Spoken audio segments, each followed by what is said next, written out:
Was it true that you went to the Army because of Bill Murray's stripes? Yeah, I mean, is that legit? What a fucking dick! That's hilarious.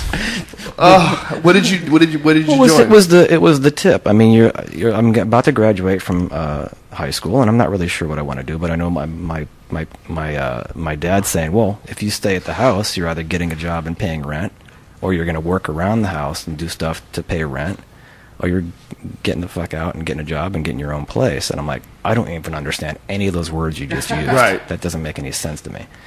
And I wasn't really ready to go to college. I was the underachiever for the most part in high school.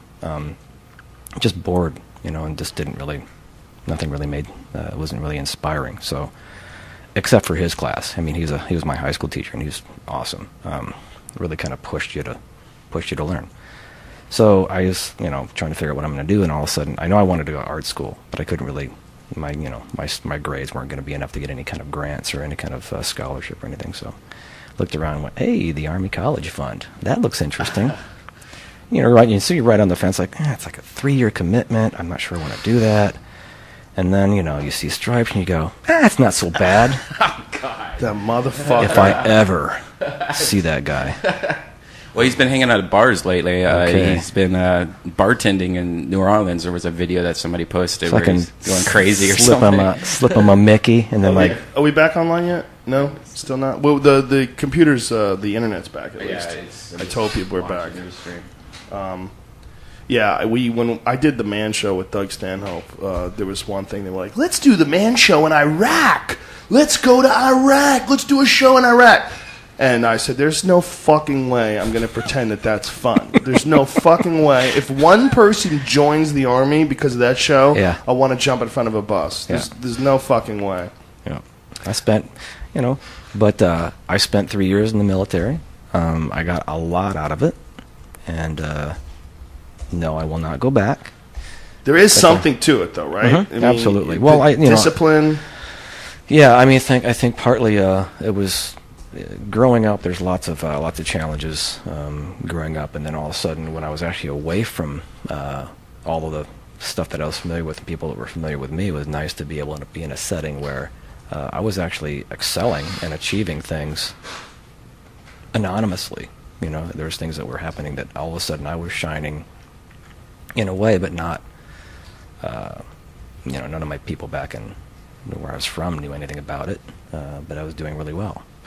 The discipline and resolve in doing any difficult endeavor is so important for a young man, and it's one of the sort of themes we've brought up on this podcast many times, is that there's no coming of age rituals in our culture anymore. Mm-hmm. And I always thought they were retarded when I was young, like, what are these fucking idiots hanging themselves by their tits and, putting their hands in bullet ant, bins. Like, what the fuck is wrong with these people? Why would they, like, I'm 18, I'm a man, done.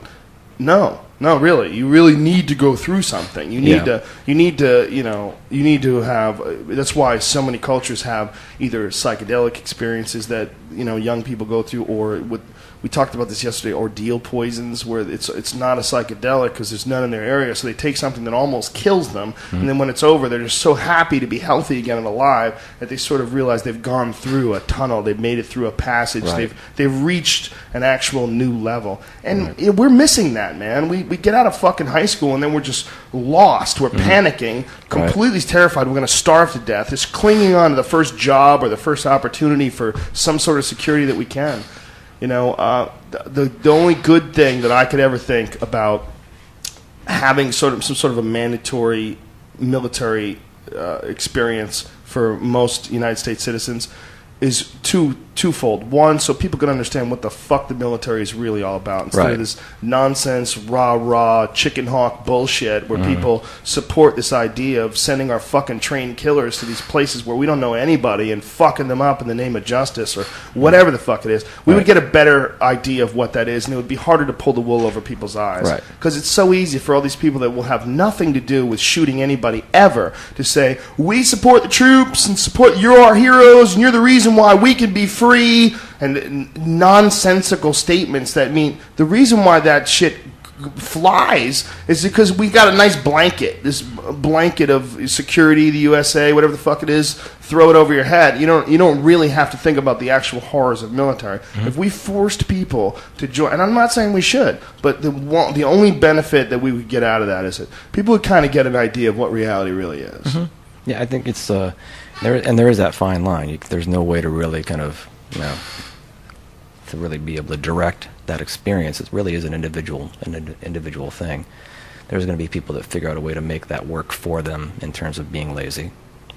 I got out of shape in the Army when I went in. Really? It's just because back when I you hustled the system. When I went in, they wanted people in, so they weren't really pushing people too hard, and it was in a period of time when we didn't have a lot of obvious conflict going on. So it seemed like everything had sorted itself out, and why am I going to the military other than just getting a college fund out of it and then just fucking off? But so they were kind of lowered the standard a little bit to kind of get more people in. I think that was a mistake, but I still learned a lot about it. What year was this? This is from 82 to 85. I came real close to joining in '85 when I got out of high school. They had an Army Taekwondo team. They would you would get a shitty easy desk job, but they would pay you to train, and they'd give you. They told you they were going to pay you to train. See what they did? They did the bait and switch with me too. Like, oh, you want to be a map maker? Oh, that's a great, because you're an artist. Awesome. Let's bring you on down. Let's sign up and get you there. Then you get on the bus and you drive all the way to Detroit, and they get you there and they go, oh yeah, that one's full. That's full. But you know what you can do? You can run out and catch bullets.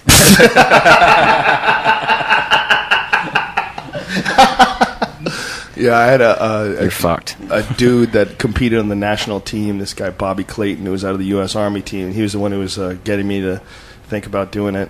He always freaked me out because he was really religious. And when I was 18, I was such a godless loser that really religious people scared me. Like the one thing I was scared of competing against was religious people. Like when I wasn't scared black people at first until I beat my first black guy, and then it was religious people because I would see them sitting down like reading the Bible before they'd fight, and I'd be like, motherfucker.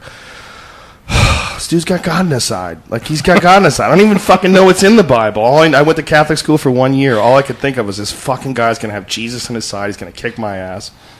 But this Bobby Clayton guy, every time he would fight, he would sit down and read the Bible before he would go out there. And he was on the U.S. Army team. Came real close to following that dude's footsteps. He was a couple steps ahead of me in the tournament scene, and I was looked up to him. So it's like, wow, maybe that's the move, maybe the Army. And I look back on it now, and the weird feeling of indecision that I had when I got out of high school makes me so sympathetic, and that's why whenever anybody tries to criticize the actual people that are over there, the actual troops, I'm like, man, that is crazy. Well, they're the one who's actually pulling the trigger. They're the one, like, man, you don't even know what kind of momentum is behind being a part of a machine like that, and being a 20-year-old man or an 18-year-old man, right. And and wanting the respect and admiration of your peers, and your CO is telling you, whatever the guy is, the head guy is telling you that they'll give you an extra leave if you kill a guy with a knife. Have you ever seen those guys describing this? There's a video. I don't want anybody to look at it right now, but there's a video called American Soldier Throws Away His Medals. It's one of those Iraq veterans against the war videos where this guy talks extremely candidly about his time in Iraq and killing civilians. And, I mean, it's intense shit because, this guy's not proud of this, and he's swallowing his words, and he's talking incredibly honestly, but his chief officer, or whoever the fuck it was, the head guy, told him they'd give him 4 days leave, they'd kill a guy with a knife. So they had an extra incentive to kill a guy with a knife. And you're like, wow. America, fuck yeah. Yeah, fuck yeah, freedom. Yeah. Whew. Yeah, I think, everybody in some way, I think you're right about trying to figure out a way that have some more perspective on, just putting people in the situation where they have to kind of go through that for themselves and kind of discover your inner warrior, like that. That's just that kind of becoming a person, male or female, just trying to figure out what that next step for you is separating from the nest and becoming your own person. And we can talk around it all you want, but at the end of the day, there are monsters in the world. Most of them are us, and that's what comes. We have the capacity for amazing, wonderful things. We have the capacity for some horrendous, awful things as well.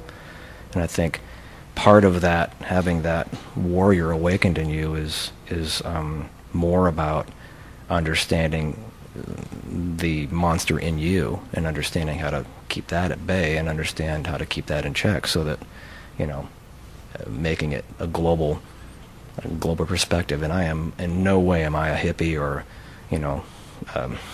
delusional about like we're all just going to have world peace someday. It's just not the case. We're going to be struggling with our inner monster forever, and there are monsters that are just out more in areas, and the reality is we have to keep that in check. Well, we lack any sort of a logical use guide for being a human. Mm-hmm. We essentially go on the experiences of people before us, and occasionally we get wisdom, like that poem that you read, or that excerpt that you read, which is genius and brilliant from a man who lived 200 years ago. Yeah. But, more than likely, you get a fucking moron for a dad who pumps bullshit into your head until you're 18, and then you leave, and you're like, these fucking niggers are trying to take our jobs. And like, poor fucking kid. He's in, you were like, here's a shovel. Here's a job for you. Oh, you're quitting? There you go. It's a weird thing. I've tried to hire your nephews. They keep leaving. Morons are allowed to raise morons, and you're allowed to homeschool them too. You're allowed to sit them down and teach them the same idiotic nonsense that you learned, and keep the same pattern of fear and ignorance going. It's very strange. And there's no way to cure that either. I mean, who is any man to tell any other man? And until we have some really incredibly sophisticated ways of measuring competence that are just rock solid and like a litmus lick I used to do a joke in my act about if you could find out if you're an idiot as easy as you could find out if you're pregnant. You just go and lick something and look at it and go, I'm a fucking idiot. There's no way, this is broken. You'd throw it away. There'd be a pile of idiot detectors up to the fucking moon, and you'd be like, bullshit, and fucking throw it down and grab another one. Until that happens, how do you say a man can't have a baby? How do you say a guy, can't raise a family and teach it his own values? You can't. Well, I think there's, not that I want to get all 1984, but I think in terms of like, say, for example, health benefits, if you go in to get some kind of, something for your cold, or you're just basically sick, now, your arm got chopped off. Okay, we understand that, but like as far as just general health. If for some reason you go in for that kind of general health stuff, and I think they should be able to run your credit card statement to see if you've been to McDonald's lately. If you've been to McDonald's, if you've been drinking Coca-Colas or eating the candies or hitting the fast food, it's like, no, you don't get anything. Yeah. I've had this idea for a long time, is that the way to strengthen America is really to make less losers. So anytime there's any sort of a situation like that, there should be some resources dedicated to pulling people out of that in a really enthusiastic way. The same way there's resources dedicated to rebuilding Iraq after we blow it up. I mean, there should be a way to let people know the infrastructure of America needs to be rebuilt too. The infrastructure of humanity, the infrastructure in the age of information, with all the stuff that we know about what's important about being a human being. We should invest some resources into that and developing human beings in that way. And if you're going to provide them with free health care, you should also provide them with some sort of an education and some sort of actually acceptable form where they're going to really absorb it of what the fuck you're doing to your body, stupid, and taxpayers shouldn't be paying for this. And we might have to put you in a state where everybody eats Big Macs. We might have to force you into some place. You're gonna have to move to South Dakota because that's the Big Mac state. You want to keep eating Big Macs? All right. Well, you can still be on the government nipple. I was writing a story at one point that was kind of like that, where it was some detective, and he starts realizing that there's some people that keep disappearing. And it's kind of a missing persons case, and it kind of turns into like a lot of missing people. And he starts kind of looking over, he kind of put the board up, they got their faces up there, and realize all these people are really large. And then all of a sudden it turns into this total sci-fi thing where it's like actually the aliens have kind of infiltrated the government. They've engineered this, the corn products, all the syrup, and they're basically like the government's like, yeah, for whatever technology, we'll take this and we'll feed our people this, and the aliens are harvesting the fat people to put in their rocket ships to sail around. Power their rocket ships like whale oil. We're fossil fuel. Like the motherfucker. If I ever see that guy. Well, he's been hanging out at bars lately. He's been bartending in New Orleans. There was a video that somebody posted where he's going crazy or something. Slip him a Mickey, and then Are we back online yet? No, still not. Well, the computer's, the internet's back at least. Was it true that you went to the Army because of Bill Murray's stripes? Yeah, I mean, is that legit? What a fucking dick! That's hilarious. What did you join? It was the tip. I mean, I'm about to graduate from high school, and I'm not really sure what I want to do. But I know my dad's saying, well, if you stay at the house, you're either getting a job and paying rent, or you're going to work around the house and do stuff to pay rent, or you're getting the fuck out and getting a job and getting your own place. And I'm like, I don't even understand any of those words you just used. Right. That doesn't make any sense to me. And I wasn't really ready to go to college. I was the underachiever for the most part in high school. Just bored, and just nothing really wasn't really inspiring. So, except for his class. I mean, he was my high school teacher, and he's awesome. Really kind of pushed you to learn. So I was, trying to figure out what I'm going to do, and all of a sudden, I know I wanted to go to art school, but I couldn't really. My grades weren't going to be enough to get any kind of grants or any kind of scholarship or anything. So, looked around and went, hey, the Army College Fund. That looks interesting. Right? So you're right on the fence, like, it's like a 3-year commitment. I'm not sure I want to do that. And then, you see stripes, and you go, it's not so bad. Oh God.